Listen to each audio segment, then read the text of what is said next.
भोलेनाथ बोले देखो वो मुंह तो नहीं आ पाएगा, लेकिन अब इनके शरीर में बकरे का मुंह लगा दो। तो दक्ष को बकरे का मुंह लगा दिया है। भृगु जी बोले थोड़ी हमारे तरफ भी देख लो। बोले आपका क्या होगा? बोले बाबा का नाम ही मिटा दिया, बोला क्लीन शेव कर दिया। और महाराज मेरी आदत है दाढ़ी पे हाथ फिर के बात करने की, और बोल ही नहीं पा रहा हूं जब शेविंग नहीं है। तो भोलेनाथ बोले देखो पूरी तो नहीं आएगी, हल्की हल्की आ जाएगी। बोले जो मिल जाए सो ठीक है। पूछा देवता, बोले महाराज हमारे तरफ देख लो। बोले आपका क्या हुआ? बोले हमारे तो 32 तो बाहर कर दी, 2-4 होते तो उससे काम चला लेते, 32 के 32 तोड़ दिए हैं। बोले ऐसा है सतुआ घोर के पियो। भक्त देवता बोले महाराज हमारी ओर देखो। बोले हमारे तो दोनों नेत्री बंद कर दिए। बोले तुम पड़ोसी की नजरों से देखना। अब तो सारे देवता बोले प्रभु जो मिला सो ठीक है, अब आप चल कर के यज्ञ संपन्न कराइए। तो भोलेनाथ ने जाकर के दक्ष का यज्ञ संपन्न कराया है। अब तो महाराज सारे देवता तो महाराज पत्नियों वाले हैं, लेकिन भोलेनाथ अकेले बेचारे कैलाश में रह रहे हैं। अब जो देवता जाता भोलेनाथ विवाह कर लो। बोले खबरदार जो विवाह की बात की तो उसको डांट के भगा देते हैं। अब सारे देवताओं ने भगवान विष्णु से कहा कि आप कहोगे तो ये मान लेंगे। क्यों? क्योंकि आपके 3 रिश्ते हैं। भगवान विष्णु के भोलेनाथ से 3 रिश्ते हैं। कौन से? अब विनती मम सुनहु शिव, जो मुँह पर निजने है। विनती, अगर आप मुझे अपना चेला मानते हो तो मैं विनती करता हूं कि आप विवाह कर लो। और जो मुंह पर निजने है, अगर आप मुझे अपना मित्र मानते हो तो मैं आपसे प्रेम से कह रहा हूं विवाह कर लो। और जाहे विवाह हो शैल जही, यह मोहिमा गौ दे। अगर मुझे आप अपना स्वामी मानते हो तो मैं आदेश देता हूं जाओ तुम विवाह कर लो। अब भोलेनाथ मन में विचार कर रहे हैं कि देखो इन्होंने तीनों रिश्ते जोड़ दिए हैं, तो अब तो हमें बात माननी पड़ेगी। तो भोलेनाथ बोले ठीक है। अब तो सती माता का दूसरा जन्म राजा हिमांचल के यहाँ पार्वती के रूप में हुआ है। नारद जी ने पार्वती माता से खूब तपस्या करवाई है भोलेनाथ के लिए। अब तो महाराज हिमांचल राजा के यहाँ विवाह पक्का हो गया है। अब सारे देवता खुशी हैं कि चलो भगवान शंकर की बारात में जाने को मिलेगा।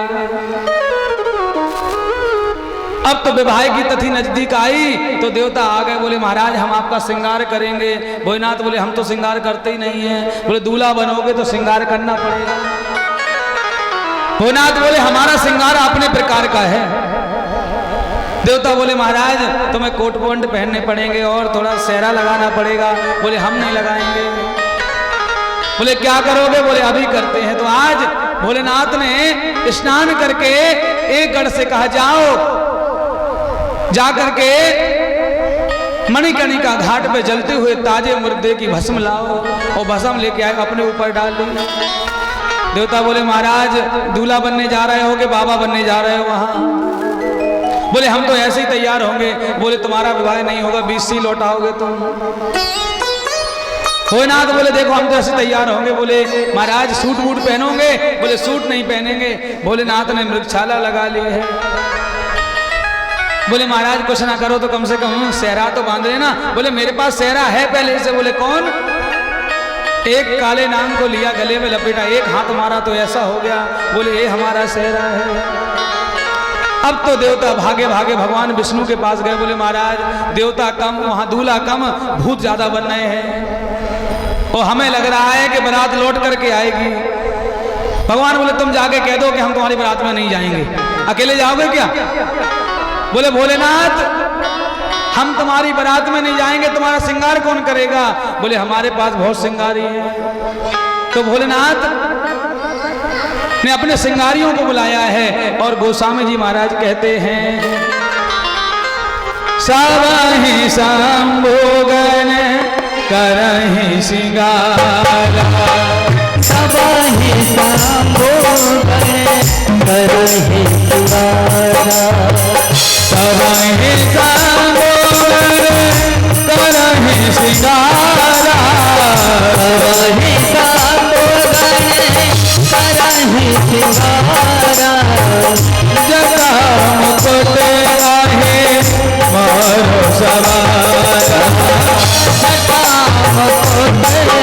मोरे सवारा जटा मुकुट है मोर सवारा जटा मुकुट है मोरे सवारा। आज भोलेनाथ ने अपने हाथ से श्रृंगार करिए। बोले महाराज सोने के कुंडल पहनोगे? बोले हमारे पास स्पेशल कुंडल है। 2 पहाड़ी बिच्छू लिए और दोनों कान में फंसा लिए। बोले ये हो गए हमारे कुंडल। बोले महाराज कुछ भी ना करो, कम से कम ये भभूत तो साफ कर लो। बोले ए भभूत में ही दूल्हे राजा जाएंगे। देवता बोले हम तुम्हारी बारात में नहीं जाएंगे। भगवान बोले बारातियों की कमी नहीं है, बाराती तो हमारे पास बहुत हैं। अब तो जैसे ही भोलेनाथ ने डमरू बजाई, अब भोलेनाथ के बाराती आ गए। और बाराती कैसे हैं? कोमो के हीन विपुल मोके गाहो, कोमो के हीन विपुल मोके गाहो, कोमो के हीन विपुल मोके गाहो, कोमो के हीन विपुल मोके गाहो, बिनु बर कर बहु बर बाहो,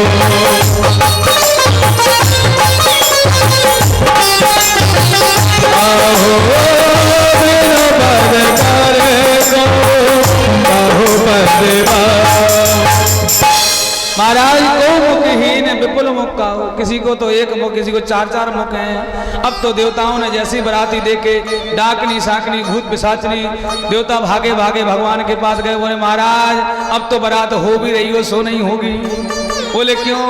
बोले ऐसे ऐसे बाराती आए हैं, किसी के 4 मुख, किसी के 1 भी नहीं है। कुछ तो ऐसे अगर किसी को लग गए तो छोड़ेंगे नहीं।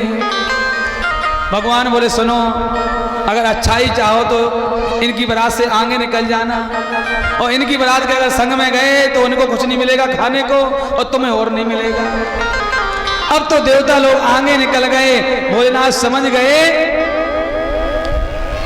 कि हमारे साथ ये नहीं जाएंगे। भोलेनाथ ने डमरू बजाई तो भूत वेश पिशाच डाकनी साकनी सब आ गई। बोले महाराज हम बारात में चलेंगे। अब तो भोलेनाथ की बारात कैसी हो गई?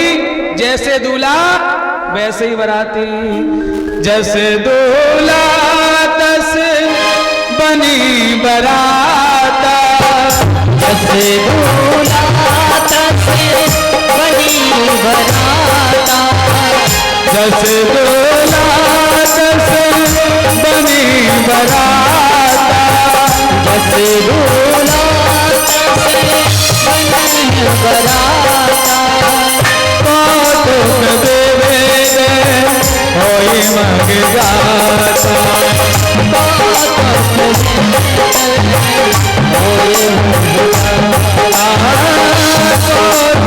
देवे दे होई मग जाता।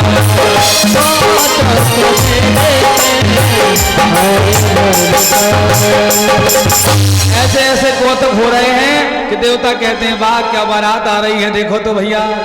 अब तो भगवान बोले चलो देवताओं तुम लोग आगे निकल जाओ, अगर ये पहले पहुंच गए तुम्हें कुछ नहीं मिलेगा, क्योंकि वहां आदमी नहीं मिलेंगे देख करके।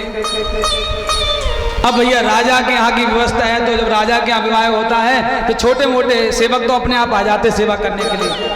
अब कोई शरबत की ठेल लगाए बैठा है, कोई फूल की बड़ी माला पहना है, दूल्हे राजा को पहनाएंगे, और कोई महाराज अन्य सेवाओं के लिए लगा है कि दूल्हे राजा को हम पहनाएंगे।